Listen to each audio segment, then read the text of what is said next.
Welcome to Samarth Bharat educational channel. Education ఫీల్డ్లో ఉన్న latest అప్డేట్స్ని ఎప్పటికప్పుడు మీకు అందిస్తున్న సమర్థ్ భారత్ ఎడ్యుకేషనల్ ఛానల్ని ఆదరిస్తున్న మీ అందరికీ మా ధన్యవాదాలు. ఇప్పటి వరకు మన ఛానల్ని మీరు సబ్స్క్రైబ్ చేసుకోకుండా ఉంటే ఖచ్చితంగా సబ్స్క్రైబ్ చేసుకోండి. సబ్స్క్రైబ్ చేసుకోవడమే కాకుండా పక్కనే ఉన్న బెల్ ఐకాన్ని ప్రెస్ చేశారంటే ఎడ్యుకేషన్ ఫీల్డ్లో మేము ఇస్తున్న లేటెస్ట్ న్యూస్ ఇన్ఫర్మేషన్తో పాటు కెరియర్ గైడెన్స్ సంబంధించిన ఇన్ఫర్మేషన్తో పాటు వర్క్ ఫ్రమ్ హోమ్ జాబ్స్ కానివ్వండి, కార్పొరేట్ స్కాలర్షిప్స్ కానివ్వండి, మరియు స్టూడెంట్స్కి ఎంతగానో ఉపయోగపడే ఇంటర్న్షిప్ సంబంధించిన ఇన్ఫర్మేషన్ ఏదైతే ఉందో అదంతా కూడా మీకు నోటిఫికేషన్ రూపంలో వస్తుంది. ఇక ఈరోజు ఈ వీడియోలో ఏపీ ఎంసెట్ వెబ్ ఆప్షన్స్ సంబంధించిన లేటెస్ట్ ఇన్ఫర్మేషన్ ఒకటి ఇస్తున్నాను అనమాట.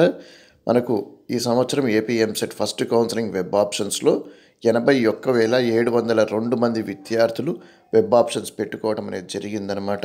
ఇది వాస్తవానికి మన అంచనాల కన్నా ఎక్కువే అని చెప్పాలి. ఇటీవల కాలంలో ముఖ్యంగా ఇంజనీరింగ్ సెగ్మెంట్లో జరిగిన అన్ని కౌన్సిలింగ్స్లో కూడాను మనకు విద్యార్థులు ఆప్షన్స్ పెట్టుకోవడం అనేది కొంచెం తక్కువగానే ఉంది. ఇంక్లూడింగ్ మనకి ఈసెట్ కానివ్వండి, పాలిసెట్, ఈవెన్ IIITకి సంబంధించిన కౌన్సిలింగ్స్లో కూడాను చాలా వరకు మనకేమవుతుందంటే విద్యార్థుల సంఖ్య అనేది చాలా తక్కువ ఉంటుందన్నమాట ఆప్షన్స్ పెట్టుకోవడంలో. అలాంటిది ఏపీ ఎంసెట్ విషయంలో మాత్రం విద్యార్థుల ఇంట్రెస్ట్ ఏమాత్రము తగ్గలేదు. అంతేకాకుండా విద్యార్థుల తల్లిదండ్రులకి కరోనా గురించి భయం అనేది చాలా వరకు తగ్గింది, ఆందోళన కూడా తగ్గినట్లు తెలుస్తుందన్నమాట. చాలామంది విద్యార్థులు ఈ సంవత్సరం ఆప్షన్స్ పెట్టుకోవడం అనేది జరిగింది. కానీ అయినప్పటికీ కూడాను మనకు నంబర్ ఆఫ్ సీట్స్తో మనకి ఇప్పటివరకు వెబ్ ఆప్షన్స్ పెట్టుకున్న విద్యార్థుల సంఖ్య చూసినప్పుడు చాలా తక్కువే ఉంది. కాబట్టి ప్రతి ఒక్క విద్యార్థికి వాళ్ళు అనుకున్న కాలేజీల్లో మంచి కోర్సుల్లో సీట్లు వచ్చే అవకాశం ఉంది.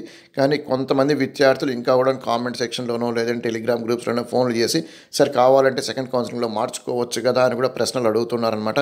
అలాంటి విద్యార్థులందరికీ నేను చెప్పేది ఒకటే అనమాట. అది ఏంటంటే మీకు సెకండ్ కౌన్సిలింగ్లో మంచి కాలేజీల్లో సీట్లు కావాలి అనుకుంటే అది ఫిలప్ అయిపోయిందంటే ఫస్ట్ కౌన్సిలింగ్లో ఎవరైనా విద్యార్థులు క్యాన్సిల్ చేసుకుంటేనే మీకు సీట్లు వస్తాయి.